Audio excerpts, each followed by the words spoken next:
خدا جانے یہ مینڈک وہاں کہاں سے آ گیا تھا۔ مجھے یقین ہے کہ یہ مینڈک کمانڈر نے خود وہاں چھوڑا ہوگا۔ میں نے مینڈک کو لپک کر پکڑ لیا اور کمانڈر کے پاس لے آیا۔ کمانڈر نے میرے دیکھتے دیکھتے چاقو سے اس کا پیٹ چاک کر کے انتڑیاں وغیرہ نکال کر پھینک دی، پھر اسے آگ پر رکھ کر بھوننے لگا۔ میری سمجھ میں نہ آیا کہ وہ مینڈک کس لیے بھون رہا ہے۔ اچانک میرا دل اچھل کر میرے حلق میں آ گیا، کہیں یہ مینڈک مجھے کھلانے کے لیے تو نہیں بھون رہا۔ میں ابھی یہ سوچ رہا تھا کہ کمانڈر نے مینڈک کی ایک ٹانگ کاٹ کر میری طرف پھینکی اور کہا، اب تم اس کو کھائے گا، گو۔ دوسری ٹانگ کمانڈر خود چبانے لگا۔ میں نے زندگی میں کبھی مینڈک نہیں کھایا تھا، مینڈک کھانے کا سوال ہی پیدا نہیں ہوتا تھا۔ میں نے کہا، کمانڈر میں نے کبھی مینڈک نہیں کھایا۔ کمانڈر بولا، تمہارے سامنے اگر ہم مینڈک کی ٹانگ کھاتا ہے تو تمہیں بھی کھانا پڑے گا، نہیں تو تم ہماری گولی کھائے گا۔ اور کمانڈر نے رائفل کی نالی کا رخ میری طرف کر دیا۔ اس عجیب و غریب ضدی شخص سے کسی چیز کی بھی توقع کی جا سکتی تھی۔ میں نے آنکھیں بند کی اور مینڈک کی ٹانگ منہ میں ڈال کر چبانے لگا۔ میں نے ناک کے ذریعے سانس لینا بھی بند کر دیا تھا تاکہ مجھے مینڈک کے جلے ہوئے گوشت کی بو نہ آئے۔ میرا خدا ہی جانتا ہے کہ میں نے کس عذاب کے ساتھ مینڈک کی ٹانگ کھائی۔ جب کھا چکا تو کمانڈر اٹھ کھڑا ہوا۔ اس نے مجھے حکم دیا، اپنے پاؤں کے جوتوں سے اس آگ کو اچھی طرح بجھا دو۔ اب تم اس تالاب کے گرد 15 چکر پورے کرے گا۔ ہم یہاں کھڑے ہو کر گنے گا، پورے 15 چکر لگائے گا، گو۔ وہ کڑک کر بولا۔ میں ریبوٹ مشین کا آدمی بن چکا تھا۔ اس نے گو کہا اور میں دوڑ پڑا۔ تالاب کا حلقہ زیادہ بڑا نہیں تھا، پھر بھی 15 چکر لگاتے لگاتے میں ہلکان ہو گیا۔ جب 15 چکر پورے ہو گئے تو میرا سانس تھونکنے کی مانند چل رہا تھا۔ کمانڈر نے خوش ہو کر مجھے دیکھا اور بولا، شاباش جوان، اب تم گھوڑا بن گیا ہے، پورا گھوڑا۔ اب واپس اپنے ہیڈ کوارٹر جائے گا۔ جس وقت ہم واپس کمانڈر کمال شاہ کے غار والے خفیہ ٹھکانے پر آئے تو دن ڈھل چکا تھا۔ تھکان کے مارے میرا برا حال تھا۔ کمانڈر میرے ساتھ میرے جھونپڑے میں آ کر بیٹھ گیا۔ وہاں چائے آ گئی، ساتھ بسکٹ بھی تھے۔ اب کمانڈر پھر کمال شاہ بن گیا تھا۔ شستہ اردو میں کہنے لگا، میں نے تمہارے اس آہنی عزم کو دیکھ لیا ہے جو تمہارے خون میں گردش کر رہا ہے۔ یہ بڑی خوش آئند بات ہے۔ میں پاکستان کے ہر جوان کے خون میں اسی عزم کی گردش دیکھنا چاہتا ہوں۔ قائد اعظم نے مسلمانوں کو یہی آہنی عزم عطا کیا تھا۔ پاکستان کی نئی نسل کو اس آہنی عزم کے ساتھ اپنے ملک کی ترقی کے لیے قربانیاں دینی چاہیے۔ یاد رکھو، یہ تمہارے آرام کرنے کے نہیں، کام کرنے کے دن ہیں۔ انتھک محنت کرنے اور ہر وقت فوجی جوان کی طرح چوکس رہنے کے دن ہیں۔ تمہارا دشمن تمہارے وطن پاکستان کا دشمن ہے اور تمہارے سر پر کھڑا ہے۔ وہ موقع کی تلاش میں ہے، اسے موقع ہرگز نہ دینا۔ اسے یقین دلا دو کہ تم اسلام کے سپاہی ہو، محمود غزنوی اور محمد بن قاسم اور سلطان صلاح الدین ایوبی کی فوج کے سپاہی ہو۔ اپنی سرحد کو پہچانو، اپنے دشمن کو پہچانو، پھر دنیا کی کوئی مخالف طاقت پاکستان کو اپنی جگہ سے نہیں ہلا سکتی۔ یاد رکھو، مسلمانوں نے پاکستان کے لیے بے بہا قربانیاں دی ہیں۔ تم کمزوری دکھاؤ گے تو تم ختم ہو جاؤ گے، مگر پاکستان کبھی ختم نہیں ہوگا۔ قدرت کسی دوسری نسل کو تربیت دے کر اسے مصیبتوں، تکلیفوں اور اذیتوں کا عادی بنا کر تمہاری جگہ پر لے آئے گی۔ میں بڑی توجہ سے کمال شاہ کمانڈو کی باتیں سن رہا تھا۔ اس کی باتیں میرے عزم کو مستحکم کر رہی تھیں۔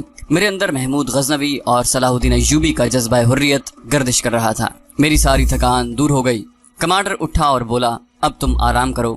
رات کو غار کے اندر رائفل شوٹنگ کی ٹریننگ کا مرحلہ شروع ہوگا۔ اس کے بعد تمہیں اندھیرے میں چیتے کی طرح دشمن پر جھپٹ کر 1 سیکنڈ کے اندر چاقو سے اس کی بائیں جانب یا دائیں جانب والی شہرک کاٹنے کی ٹریننگ دی جائے گی۔ پھر فوجی ایمونیشن، ڈائنامائٹ اور مائنز کی ٹریننگ دی جائے گی۔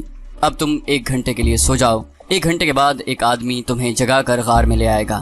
میں واقعی مشین بن گیا تھا۔ وہیں جھونپڑی کے گھاس کے فرش پر لیٹ گیا۔ ٹھیک 1 گھنٹے بعد کمانڈر کا ایک آدمی مجھے جگانے کے لیے غار میں آیا۔ یہاں چٹان کی دیوار کے ساتھ ساتھ فاصلے پر چاند ماری کی طرح نشان بنے ہوئے تھے۔ میری رائفل ٹریننگ شروع ہو گئی تھی۔ اس زمانے میں ابھی کلاشنکوف وغیرہ نہیں تھی۔ 303 کی رائفلیں اور برین گنیں، سٹین گنیں اور مشین گنیں ہی فوج میں استعمال ہوتی تھی۔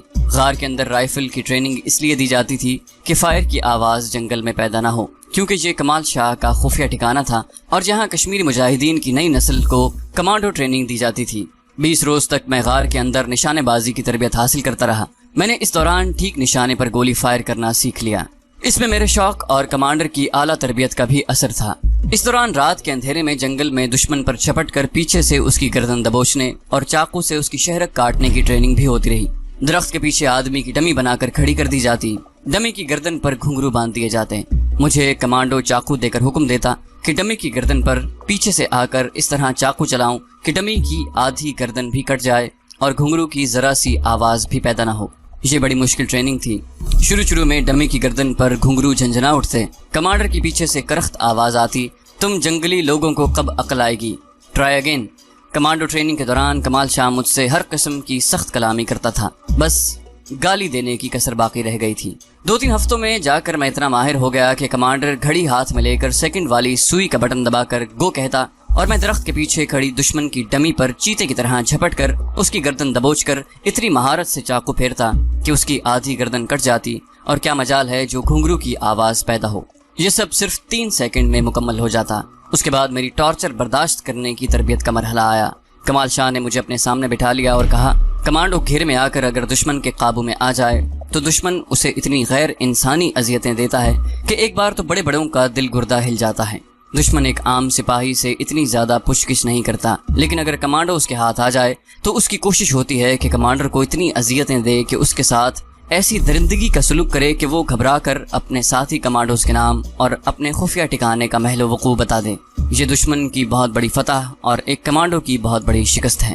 اس طرح دشمن تمام کمانڈوز کو ختم کر کے اپنے ایمونیشن ڈمپوں، سپلائی ڈپوں، فوجی کینوائے اور ہزاروں کی فوجی نفری کو تباہ ہونے سے بچا لیتا ہے۔ ہم تمہیں اتنا ٹارچر نہیں کریں گے کہ تم مر جاؤ، مگر اتنی اذیتیں ضرور دیں گے کہ تمہارا جسم انہیں برداشت کرنے کا عادی ہو جائے۔ بس ہم اتنا ہی کر سکتے ہیں، آگے سارا کام تمہارے ایمان کی قوت نے کرنا ہے۔ لیکن جس وقت ہم تمہیں ٹارچر کریں تو اتنا ضرور یاد رکھنا کہ دشمن تمہیں اس سے کئی گنا زیادہ ٹارچر کرے گا۔ ہم تمہیں زندہ رکھیں گے، دشمن تمہیں مارنے کے لیے ٹارچر کرے گا۔ اپنے مجاہد کی کمانڈر اور مرد مومن کمال شاہ کی باتیں اب یاد آتی ہیں تو سوچتا ہوں کہ کس قدر سچا انسان تھا۔ اس کی ایک ایک بات سچی تھی۔ اگر میں اس کی تربیت کی بھٹی سے نہ نکلا ہوتا تو آج اپنی زندگی کی سچی داستان سنانے کے لیے شاید زندہ نہ ہوتا۔ میرے کمانڈر نے، اس مرد مومن نے میرے جسم کو ملک و قوم اور اسلام کی سربلندی کے لیے بڑی سے بڑی اذیت کو سہ جانے کے قابل بنایا، اور مجھے یہ بھی سکھایا کہ دشمن کا ٹارچر، اس کی غیر انسانی اذیتیں جب برداشت کی حد سے آگے نکل جائیں تو پھر کس طرح اپنے جسم کو، اپنے شعور اور احساسات کو اللہ کی مرضی کے سپرد کر دیا جاتا ہے۔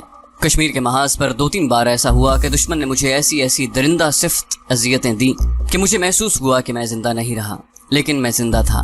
صرف میں نے اپنے کمانڈو کی ہدایت پر عمل کرتے ہوئے غیر ارادی طور پر اپنے وجود کو، اپنے شعور کو اللہ کے حوالے کر دیا تھا۔ قصہ مختصر، کمانڈر کمال شاہ کے خفیہ ٹھکانے پر میری کمانڈو ٹریننگ ایک خاص مدت کے بعد ختم ہو گئی۔